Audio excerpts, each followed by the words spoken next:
नमस्कार, मैं अशोक कुमार पांडे और स्वागत है आपका टीसीएच पर।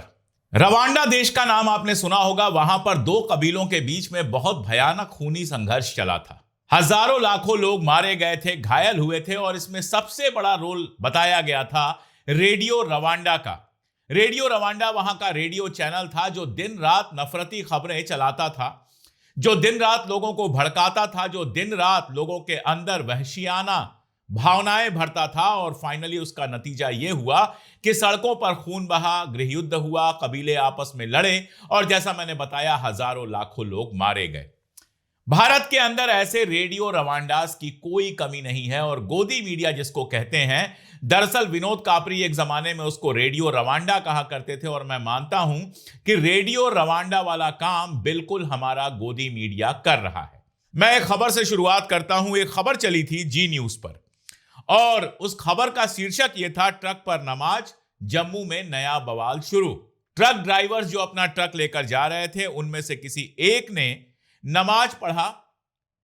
जम्मू श्रीनगर का जो राष्ट्रीय राजमार्ग है उस पर नमाज पढ़ी और इस नमाज को लेकर बाकायदा न्यूज चलाई जी न्यूज ने। आप सोचिए, एक ट्रक ड्राइवर जो 24 घंटे में से 17-18 घंटे ट्रक चलाता है, अगर उसको नमाज पढ़नी है तो नमाज पढ़ने के लिए वो कहां जाएगा, कहां से मस्जिद तलाशेगा? ठीक उस वक्त जिस वक्त नमाज पढ़नी होती है। सड़क पर एक किनारे गाड़ी खड़ी की और नमाज पढ़ लिया। इसमें कुछ लोगों को बवाल नजर आने लगा और कोई राष्ट्रीय खबर नहीं थी। खबर वहीं की रह जाती है, खबर तो यह थी भी नहीं। अगर कोई चलते चलते सड़क के किनारे बैठकर थोड़ी देर पूजा कर ले तो क्या यह खबर बन जाती है? लेकिन चूंकि वो मुसलमान था, इलाका जम्मू कश्मीर का था, तो गोदी मीडिया को यह खबर लगी और खबर चलाई गई जी न्यूज पे, जिसका शीर्षक मैंने आपको बताया, ट्रक पर नमाज, जम्मू में बवाल। 17 फरवरी को यानी परसों की बात कर रहा हूं, एक आदेश जारी होता है एनबीडीएसए से, news broadcasters and digital association. इसमें जी न्यूज की इस खबर को नफरत फैलाने वाली खबर माना जाता है और जुर्माना लगाया जाता है 1 लाख रुपए का। अब देखिए, जहां करोड़ों ये चैनल कमा रहे हैं वहां 1 लाख रुपए के जुर्माने का कोई मतलब तो नहीं होता है। 1 लाख रुपए तो इनके लिए वैसे ही है जैसे हमारे आपके लिए 10 का नोट, जिसको देने के बाद इनके ऊपर कोई असर नहीं पड़ता है, इनकी इकॉनमी पर कोई असर नहीं पड़ता है।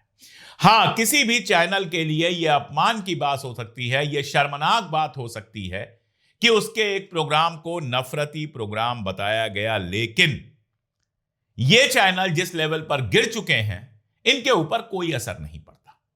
ये जो मामला था, ये जमाते उलेमा हिंद के कानूनी सलाहकार सैयद काब रसीदी द्वारा शिकायत की गई थी। उसके बाद यह मामला दर्ज हुआ था और इस मामले में यह कहा गया था कि एक आदमी जो अपने ट्रक पर नमाज पढ़ रहा था, सड़क पर भी नहीं, ट्रक पर नमाज पढ़ रहा था, उस पर वीडियो बनाकर दिखाया गया था, उसको सनसनीखेज तरीके से पेश किया गया था जिससे मुसलमानों को बदनाम किया जा सके।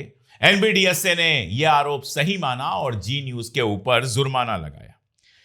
बड़ी बात यह है कि इससे जी न्यूज या बाकी चैनलों को कोई शर्म नहीं आती। एनबीडीएसए ने जो कहा है, जो फैसला आया है, उसको अगर आप देखेंगे तो बहुत साफ कहा है कि हेडलाइन, ग्राफिक्स और कमेंट्री तीनों इस तरह की थी जो सामाजिक सद्भाव बिगाड़ने वाली थी। अब इसी के साथ आपको एक घटना और दिखाता हूं। एक दुकान चलाने वाला बंदा, जिसकी दुकान बहुत अच्छी खाने पीने की चीजें बेचता था, बहुत अच्छी उसकी दुकान चल रही थी, उसकी दुकान को बदनाम करने के लिए सीसीटीवी में बिल्कुल कैद हुआ ये कि नगर निगम के एक कॉन्ट्रैक्ट के कर्मचारी ने कूड़ा गिरा दिया। कूड़ा भरा हुआ है, उस कूड़े को पसार दिया। और यह बात ट्विटर पर एक पत्रकार ने, एक मुस्लिम पत्रकार ने लिख दी कि कैसे तलहा, जो दुकानदार का नाम था, उसकी दुकान को बदनाम करने के लिए यह सब कुछ किया गया। आप जानते हैं केस किसके खिलाफ हुआ? जो पत्रकार यह बात लिख रहा है कि देखिए, एक मुस्लिम दुकानदार को, जिसका साझीदार एक हिंदू है, उसको बदनाम करने के लिए कूड़ा सड़क पर बिखेरा गया। यह बात जो लिख रहा है, जो सच्चाई को सामने ला रहा है, उसके खिलाफ कार्रवाई हो रही है, उस पर एफआईआर दर्ज हो जा रही है। आपको याद होगा, हिंदू मुसलमान छोड़ भी दें, आपको याद होगी यह कहानी जब मिड डे मील में खराब मिड डे मील दिए जाने को एक पत्रकार ने रिपोर्ट किया था और इसके बदले में उसको कई महीने जेल में रहना पड़ा। अभी मिड डे मील की एक और वायरल हुई थी क्लिप, जिसमें बाल्टी के पानी में, पूरा पानी भरा हुआ है बाल्टी में, उसमें 2 पैकेट दूध डाला जा रहा है और वो बच्चों को पिलाया जा रहा है। इसलिए नहीं कि टीचर बेईमानी कर रहे हैं, इसलिए नहीं कि वो जो महिला बैठकर दूध मिला रही हैं वो बेईमानी कर रही हैं, इसलिए कि सरकार से बजट इतना कम आता है कि उसमें दूध पिलाया ही नहीं जा सकता। क्योंकि यह वीडियो बहुत वायरल हो गया था, इसलिए इस वीडियो पर कोई केस नहीं हुआ। लेकिन जिस वीडियो की मैं बात कर रहा हूं, एक मुस्लिम पत्रकार ने सच्चाई बता दी तो उसके खिलाफ केस हो गया। यहां जी न्यूज और ऐसे तमाम चैनल, सुदर्शन टीवी, जी न्यूज, दिन रात मुसलमानों के खिलाफ खबर फैलाते रहते हैं, जिसमें 90% फेक खबरें होती हैं और जुर्माना लगता है सिर्फ 1 लाख रुपए का। और वो भी मामला एनबीडीएसए में रह जाता है, ना कोर्ट में जाता है, ना एंकर के खिलाफ कोई कार्रवाई होती है, ना प्रोड्यूसर के खिलाफ कोई कार्रवाई होती है और ना ही चैनल के खिलाफ कोई कार्रवाई होती है। पहले भी इस तरह के मामले हो चुके हैं, ये मामला पहला नहीं है। अगर जी की ही बात करें तो इस फैसले के साथ एक और फैसला आया है, जिसमें हैदराबाद में फर्जी ट्रांसजेंडर गिरफ्तार करके खबर चलाई गई थी। यह तेलुगु में खबर चलाई गई थी और इसके लिए भी जुर्माना लगाया गया है। इसमें भी कहा गया है कि ट्रांसजेंडर्स के खिलाफ अपमानजनक शब्दों का इस्तेमाल किया गया। लेकिन थोड़े पुराने मामलों पर चलते हैं। 2023 में इस चैनल ने लैंड जिहाद को लेकर खबर चलाई। आजकल आप जानते हैं हर चीज जिहाद है, हर चीज जिहाद है। कोई लैंड जिहाद करेगा, कोई परीक्षा जिहाद करेगा। सुदर्शन टीवी ने परीक्षा जिहाद पर कार्यक्रम चलाया था, जिसको रोक दिया गया था। और भी पता नहीं कौन कौन से लव जिहाद, ये जिहाद, वो जिहाद। मुस्लिम लड़का हिंदू लड़की से शादी कर ले तो लव जिहाद हो जाता है, लेकिन हिंदू लड़का मुस्लिम लड़की से शादी करे तो लव जिहाद नहीं होता है। इसका मतलब क्या है, कोई भी समझ सकता है। तो लैंड जिहाद को लेकर जी न्यूज ने एक खबर चलाई थी और इस खबर पर भी एनबीडीएसए ने कार्रवाई की थी। इस कार्यक्रम को अपने चैनल से हटाने के लिए कहा था और जुर्माना भरने के लिए कहा था। जुर्माना भर दिया गया था, कार्यक्रम हटा दिया गया था। लेकिन एक कार्यक्रम होने और फैसला आने के बीच में महीनों का वक्त लग जाता है और इस कार्यक्रम को लोगों के दिमाग और दिल में जितना जहर भरने के लिए इस्तेमाल करना है वो हो चुका होता है।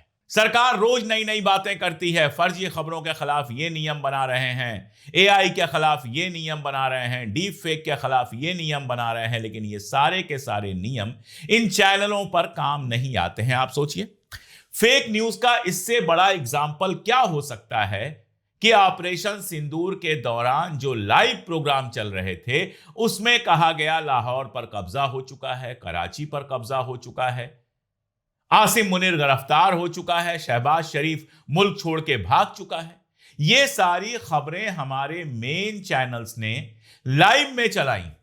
इससे बड़ा फेक न्यूज क्या हो सकता है, जिसको जांच करने की भी जरूरत नहीं है, जो सबको पता है फेक न्यूज है। एक मामूली सी माफी मांग के बात को खत्म कर दिया गया। किसी तरह की कोई कार्रवाई नहीं हुई। क्यों? और माफी का भी देखिए, न्यूज किया सीनियर जर्नलिस्ट ने, अंजना ओम कश्यप बैठी थी और सीनियर लोग बैठी थी, और माफी मांगने के लिए एक जूनियर को भेज दिया गया। लेकिन इस फेक न्यूज के खिलाफ कोई कार्रवाई नहीं हुई। कार्रवाई किनके खिलाफ होती है? कार्रवाई उनके खिलाफ होती है जो अदानी पर न्यूज चला दे। कार्रवाई उनके खिलाफ होती है जो सरकार के खिलाफ बोले। अगर सरकार के फेवर में माहौल बन रहा है, हिंदू मुस्लिम का माहौल बन रहा है, तो किसी को कोई दिक्कत नहीं है। और दिक्कत होगी कैसे? जब हेमंता बिस्वा शर्मा का मामला सुप्रीम कोर्ट में आता है तो सुप्रीम कोर्ट कहता है हाई कोर्ट जाइए, हमारे पास इसको सुनने का वक्त नहीं है। जिस सुप्रीम कोर्ट के पास कुत्तों तक का मामला सुनने का वक्त है, सुओ मोटो लेकर मामला सुन लिया जाता है, वहां एक मुख्यमंत्री द्वारा एक समुदाय के खिलाफ लगातार दिए गए भाषणों पर, लगातार दिए गए बयानों पर सुप्रीम कोर्ट के पास सुनने का वक्त नहीं है। हेट स्पीच की याचिका जाती है तो सुप्रीम कोर्ट पूछता है कि केवल बीजेपी का इसमें नाम क्यों है, केवल बीजेपी के नेताओं का नाम क्यों है? अरे बहुत सिंपल सी बात है कि भाई जो हेट स्पीच देगा उसी का नाम होगा। हेट लैब की जो रिपोर्ट आई है उसको उठा के देख लीजिए। नंबर 1 पर बीजेपी के पुष्कर सिंह धामी हैं और नंबर 1 से नंबर 10 तक देखते चले जाएंगे तो बीजेपी के लोग ही आपको दिखाई देंगे। फिर अगर बीजेपी के हेट स्पीच पर बात ना हो तो किस पर हो? और उससे भी बड़ी बात, बीजेपी सत्ताधारी पार्टी है, पावर में है, बीजेपी के जब नेता हेट स्पीच देते हैं तो पॉलिसी में नजर आता है इसका फर्क। अजित पवार मर जाते हैं और 5% जो मुसलमानों को आरक्षण दिया गया था महाराष्ट्र में वो छीन लिया जाता है, हटा दिया जाता है, क्योंकि बीजेपी सत्ता में है। बीजेपी सत्ता में है, इसलिए आसाम में मियां मुसलमानों के खिलाफ लगातार कार्रवाई की खबर आती है।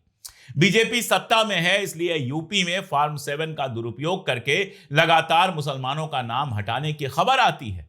तो जो सत्ता में है वो जब हेट स्पीच देता है तो उसका बड़ा असर पड़ता है, उसका ज्यादा असर पड़ता है, वो पॉलिसीज में रिफ्लेक्ट हो सकता है। अल्पसंख्यकों की छात्रवृत्तियां बंद कर दी जाती हैं। यह सब सुप्रीम कोर्ट को दिखाई नहीं देता, नहीं दिखाई देता, क्योंकि बीजेपी सत्ता में है। और जब सुप्रीम कोर्ट को बीजेपी की हेट स्पीच नहीं दिखाई देती, सुप्रीम कोर्ट को एक मुख्यमंत्री की हेट स्पीच सुनने का समय नहीं मिलता, तो गोदी मीडिया चैनलों पर जो लगातार, या मैं फिर कहूंगा रेडियो रवांडा चैनलों पर जो लगातार नफरत की खबरें फैलाई जा रही हैं, उनको सुनने का, उन पर कोई कार्रवाई करने का वक्त कहां से मिलेगा। और कितने सारे केस हैं आप देखिए। मार्च 2023 में हिंदी समाचार चैनल न्यूज 18 का एक न्यूज था जिसका एंकर था अमन चोपड़ा। इस शो में मुसलमानों के बारे में आपत्तिजनक बयान दिए गए, जिसके चलते एनबीडीएसए ने जुर्माना लगाया। लेकिन कितना जुर्माना लगाया? 50,000 रुपए। अब 50,000 रुपए न्यूज 18 के लिए क्या है साहब? और शो के वीडियो को अपनी वेबसाइट और यूट्यूब से हटाने के लिए कहा। कब हटाया गया? जब लाखों लोगों ने देख लिया। करने में कोई रोक नहीं है, कर लीजिए, उनको भी पता है क्या होगा। और बेशर्मी तो ऐसी है कि इस तरह की चीजों का उनके ऊपर कोई फर्क नहीं पड़ता। सुबह जुर्माना लगेगा, शाम को फिर वही सारी हरकतें करेंगे। एक और मामले में अक्टूबर 2023 में न्यूज 18 ने गुजरात पुलिस द्वारा एक मुसलमान की पिटाई को पुलिस डांडिया कहकर प्रचारित किया था, उसके लिए भी जुर्माना लगा। इस बार और कम लगा, 25,000 का जुर्माना। बताइए, एक टीवी चैनल पर 25,000 के जुर्माने का क्या मतलब है, सिवाय इसके कि ये बताता है कि आप नफरती न्यूज फैला रहे हैं। यह बात कानूनन साबित हो चुकी है। लेकिन जैसा मैंने कहा, इसका कोई असर नहीं होता है। व्यूज लाने के लिए, नफरत फैलाने के लिए ये लोग क्या क्या नहीं करते हैं। आप जानते हैं, चित्रा त्रिपाठी जो हैं, गुड़गांव की एक अदालत में पोक्सो मामला उनके खिलाफ चल रहा है और उसके लिए उनको गिरफ्तारी वारंट जारी किया गया था। गिरफ्तार तो नहीं होंगी, सत्ता के इतनी करीबी हैं, गिरफ्तार कौन करेगा। लेकिन गिरफ्तारी वारंट जारी होना यह भी अपने आप में एक बड़ी खबर है। अक्टूबर 2025 में लुधियाना पुलिस ने आज तक की एंकर अंजना ओम कश्यप के खिलाफ एक टीवी डिबेट के दौरान वाल्मीकि को कथित रूप से अपमान करने के आरोप में भारतीय वाल्मीकि धर्म समाज भावदास के राष्ट्रीय संयोजक चौधरी यशपाल की शिकायत पर एफआईआर दर्ज की थी। यूपी का किस्सा आपको पता ही है। वहां पे एक रिटायर्ड आईपीएस साहब ने ब्लैक एंड व्हाइट कार्यक्रम में भारत विभाजन का मकसद क्यों नहीं पूरा हुआ, इस कार्यक्रम पर उन्होंने जब एफआईआर दर्ज कराई थी तो अंजना ओम कश्यप के खिलाफ तो कुछ नहीं हुआ। वो जो रिटायर्ड आईपीएस साहब हैं, अमिताभ साहब, वो अभी तक गिरफ्तार हैं, जेल में हैं। तो ये जब नीति है और ये नीयत है कि नफरत आप कितना भी फैलाइए, आपके खिलाफ कोई कार्रवाई नहीं होगी। अमन चोपड़ा को अगर यह पाया गया था कि वो नफरत फैला रहा है तो स्क्रीन से क्यों नहीं हटवा देना चाहिए था। उसके ऊपर कोई न्यूज करने के लिए 1 महीने की पाबंदी लगा देते, वो सजा समझ में आती है। 25,000 रुपए में क्या होता है। ब्लैक एंड व्हाइट का वो जो शो था, विभाजन का उद्देश्य पूरा नहीं हुआ, यानी सारे मुसलमान पाकिस्तान नहीं गए। जिन बुनियादों पर हमारा देश बना था, संविधान बना था कि भाई पाकिस्तान तुम ले लो अगर तुमको अलग मुल्क चाहिए, लेकिन हमारा मुल्क सबका है, हम ओरिजिनल भारत हैं जहां हिंदू मुसलमान सिख ईसाई सब मिलकर रहते हैं। यह बुनियादी उसूल था जिस पर हमारा मुल्क बना था। उस बुनियादी उसूल पर सवाल उठाया गया कि भारत विभाजन का उद्देश्य पूरा नहीं हुआ। किसका उद्देश्य? आरएसएस और सावरकर का उद्देश्य पूरा नहीं हुआ होगा, और वो उद्देश्य शायद चैनल का है, इसलिए चैनल उसके बहाने हिंदू मुसलमान करने की कोशिश कर रहा है। इंडियन एक्सप्रेस की अगर आप रिपोर्ट देखें तो 1 जनवरी 2023 से 31 दिसंबर 2025 तक, यानी 2 साल के अंदर एनबीडीएसए ने प्राइवेट टीवी और डिजिटल समाचार प्रसारकों के संबंध में 54 आदेश, 54 आदेश जारी किए थे।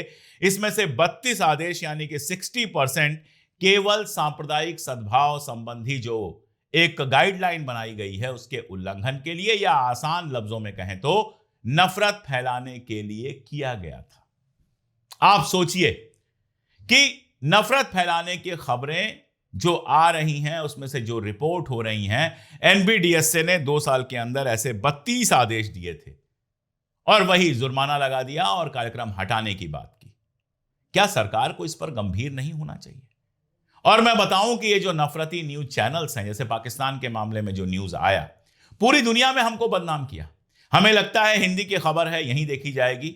अब देखिए, साउथ एशिया में तो सब हिंदी समझते हैं, चाहे नेपाल हो, चाहे बांग्लादेश हो, चाहे पाकिस्तान हो, सब हिंदी समझते हैं, तो वहां तो ऐसे ही चली जाती है।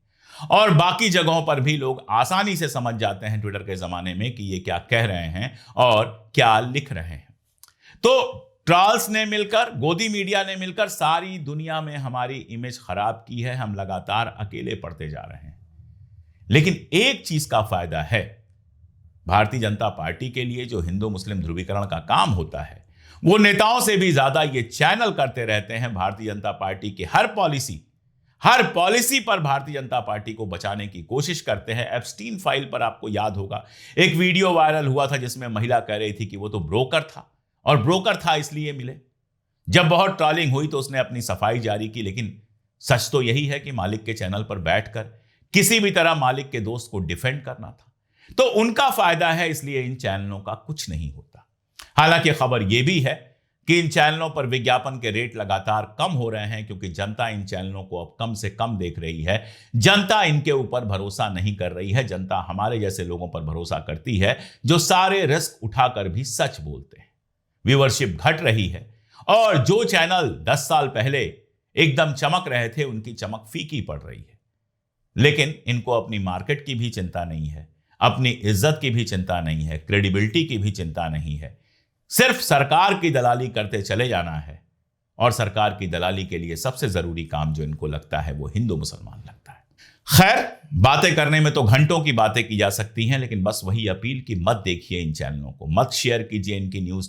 ट्विटर पर भी, फेसबुक पर भी इनका पूरी तरह से ब्लैकआउट करिए, बहिष्कार कीजिए इस हिंदू मुसलमान नफरती का। ये हिंदुओं को भी बर्बाद कर रहे हैं, मुसलमानों को भी बर्बाद कर रहे हैं। वही चैनल देखिए जहां आपको लगे कि प्रेम और सद्भाव की बात की जाती है। यही इनका सबसे बड़ा विरोध होगा। आज के लिए इतना ही, बहुत शुक्रिया।